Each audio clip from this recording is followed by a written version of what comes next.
Halo teman-teman sadar hukum, selamat datang di sesi Q&A.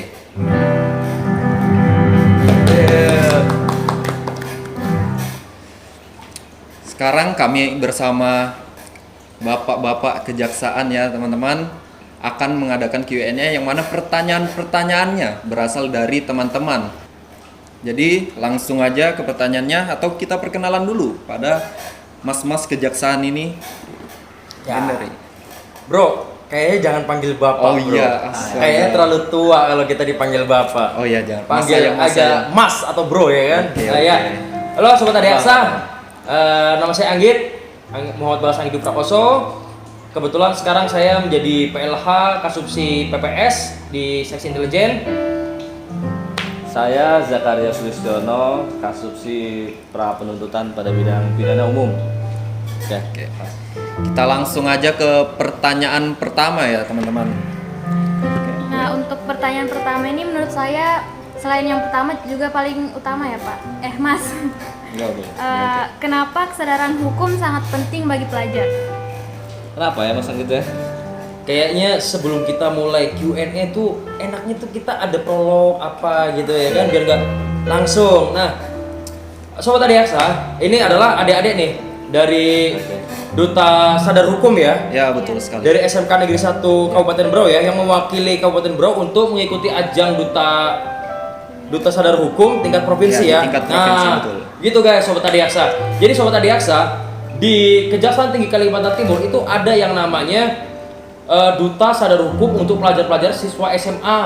Nah, itu bekerjasama dengan Dinas Pendidikan Provinsi Kalimantan Timur. Nah, sekarang adik-adik di sini dengan kami tuh pengen tanya-tanya apa sih Kak, apa sih Mas, apa sih Bang, apa sih Bro tentang kejaksaan, tentang kesadaran hukum. Mungkin pertanyaan adik itu paling tepat itu, bener. Tadi pertanyaannya kenapa sih? Kesadaran hukum itu sangat penting bagi pelajar. Kenapa sih kesadaran hukum itu sangat penting bagi pelajar?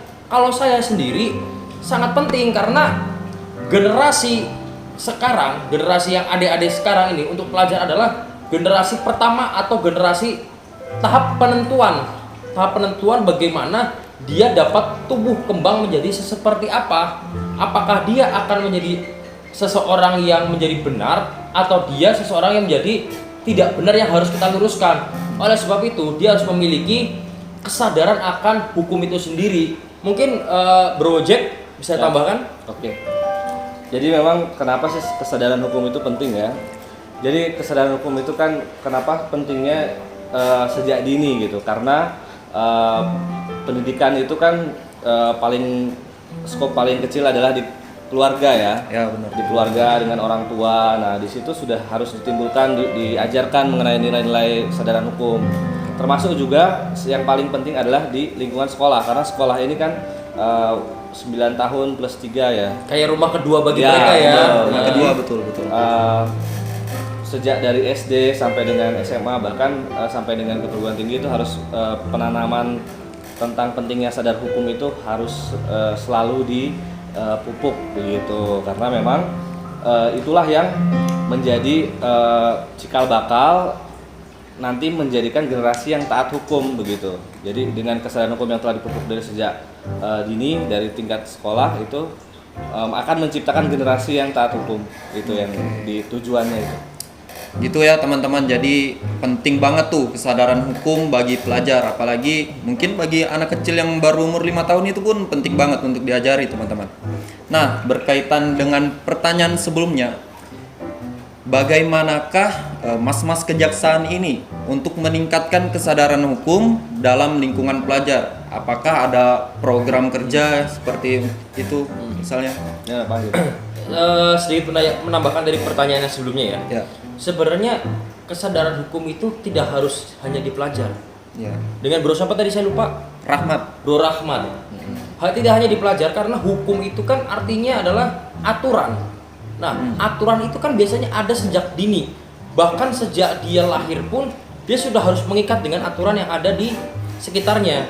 Makanya kenapa sih hukum itu harus diterapkan sejak dini? Karena apa? Hukum itu menjadi suatu aturan yang membatasi dia untuk melakukan kegiatan yang dilarang. Hukum itu kan ada norma, ada etika dan segala macamnya ya kan.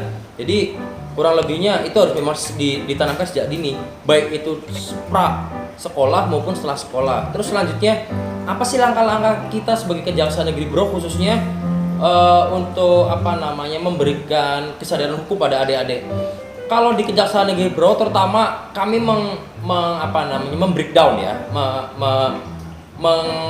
meneruskan program kerja dari Bapak Jaksa Agung melalui Bapak Jaksa Agung Muda Bidang Intelijen, yang mana kami diberikan amanat untuk mengerjakan program yaitu Jaksa Masuk Sekolah.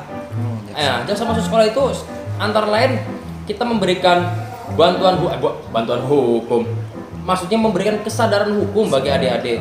Entah ya yang paling yang paling gampang lah, seperti bahaya narkotika, bahaya undang-undang kekerasan seksual, atau bahaya tentang pornografi atau cybercrime dan segala macamnya.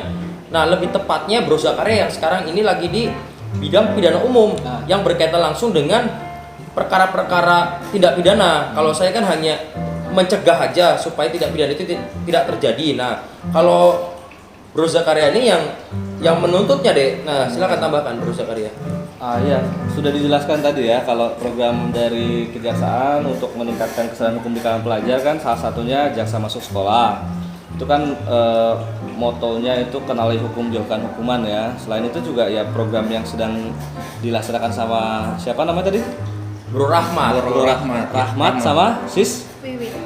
Bro Rahmat sama Sis Wiwit ini kan sedang mengikuti kegiatan pemilihan Duta Pelajar Sadar Hukum ya. Ya, betul sekali. Itu salah satu programnya lagi. Selain itu juga ada satu lagi dari Kejaksaan namanya Jaksa Menyapa. Jaksa Menyapa itu program edukasi terkait hukum yang menggunakan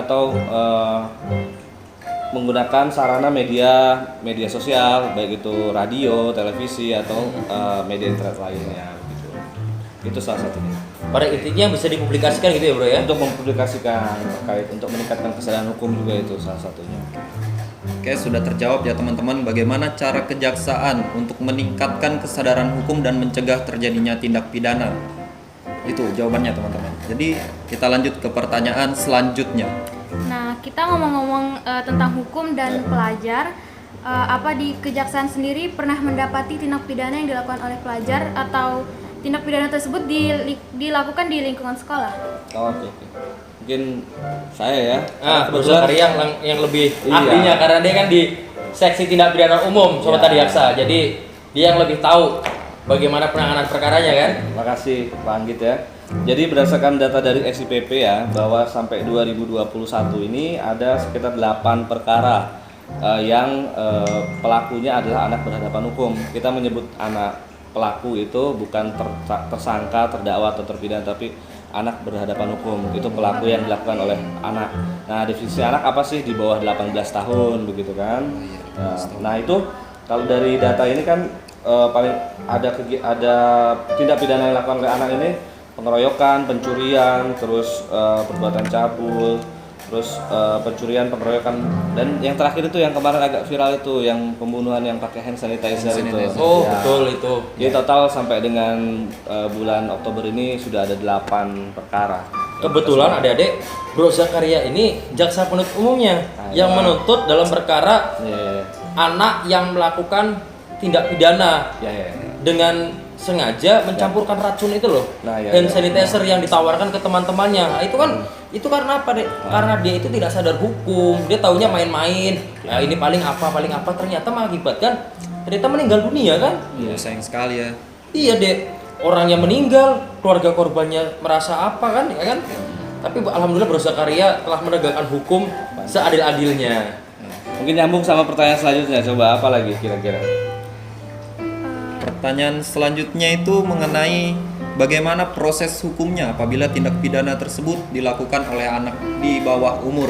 Oke. Jadi tadi ya seperti yang sudah disampaikan di tahun 2021 itu kan ada 8 perkara yang dilakukan oleh anak. Nah, apa sih mekanismenya pelakunya anak berbeda nggak sama dewasa ya? Jelas berbeda ya. Jadi sebelum masuk itu kan kita jelaskan dulu bahwasanya perundang-undangan yang berlaku untuk mengatur terkait pidana terhadap anak ini kan ada Undang-Undang Nomor 11 Tahun 2012 tentang Sistem Peradilan Pidana Anak atau SPPA. Di situ kan disebutkan bahwasanya asasnya dulu ya. Jadi asasnya sistem peradilan anaknya apa sih? Perlindungan, keadilan, non-diskriminasi, kepentingan terbaik bagi anak, penghargaan terhadap anak, kelangsungan hidup dan tumbuh kembang anak, pembinaan dan bimbingan anak, proporsional, perampasan kemerdekaan dan pemidaan sebagai upaya terakhir. Nah, itu yang harus digarisbawahi ya. Terus juga penghindaran pembalasan. Nah, jadi kenapa tadi saya sebutkan perampasan kemerdekaan atau pemidanaan itu sebagai upaya terakhir? Ya, karena memang anak ini yang dimaksud anak kan sampai dengan 18 tahun ke bawah ya, itu memang pidana itu sebagai upaya terakhir begitu, sehingga ada yang disebut dengan mekanisme diversi. Nah, Betul. mungkin Pak Anggit bisa jelaskan diversi itu seperti apa diversi sih? itu seperti apa diversi? Jadi gini, kalau dalam bahasa hukum itu ada yang namanya istilah ultimum remedium deh. Bagaimana pidana adalah obat terakhir untuk menjerakan seseorang. Nah, diversi itu tuh kalau bahasa mudahnya adalah mediasi penal. Jadi mediasi atau diskusi atau kita berembuk untuk menentukan apakah ini perkara ini diselesaikan atau lanjut ke pengadilan. Nah, tetapi untuk kepentingan tumbuh kembang anak lebih baik itu dilakukan diversi, karena dalam undang-undang sistem peradilan pidana anak pun mewajibkan di setiap tahapan deh, di tahapan penyidikan polisi, tahapan penuntutan jaksa penuntut umum, tahap persidangan di pengadilan itu wajib dilakukan diversi.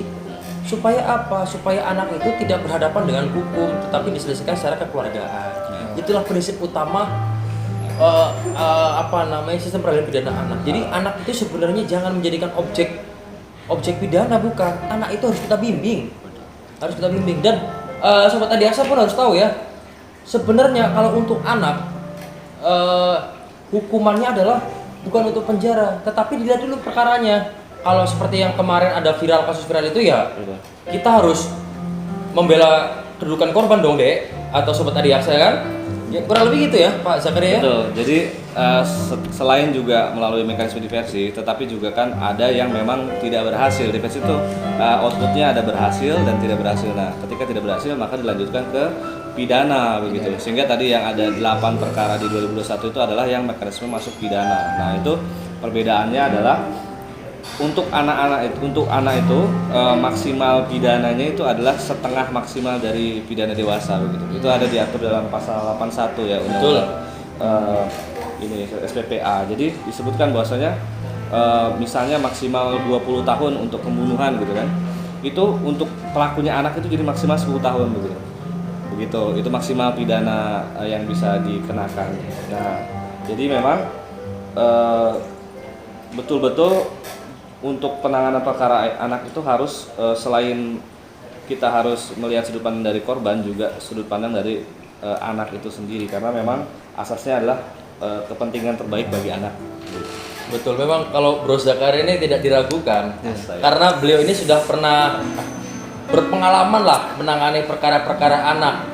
Iya. Terima kasih Pak. Gitu. Ya kan? Iya. Bro Zakaria memang ahlinya, nggak salah memang teman-teman dari Duta Pelajar Sadar Hukum ini memanggil Lah, Pak Anggit. Bro Zakaria, ya kan? Apalagi Selaku leader lah boleh. di seksi tindak pidana umum, gitu kan?